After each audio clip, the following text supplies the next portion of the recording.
কচু শাক ভাজা করবো, চিংড়ি দিয়ে কচু শাক ভাজা। তাই কচু শাকটাকে ছোটো ছোটো কেটে একটু ভাবিয়ে নিয়েছি, চিংড়ি মাছটা ভেজে নিয়েছি।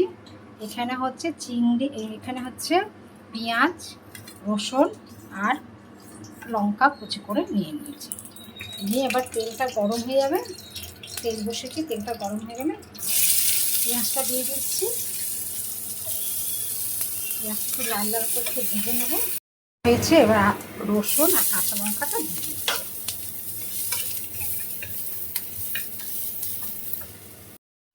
পেঁয়াজ, রসুন, কাঁচা লঙ্কা ভাজা হয়ে গেছে, এবারে শাকটা ছেড়ে দিচ্ছি।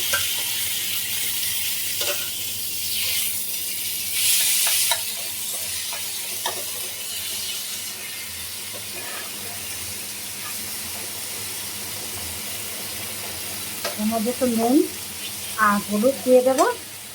চিংড়ি মাছ ভাজাটা দিয়ে দিচ্ছি।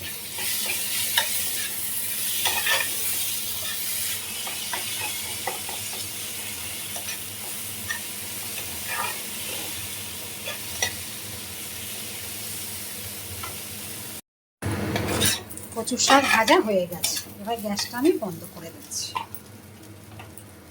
কচু শাক চিংড়ি দিয়ে ভাজা কমপ্লিট।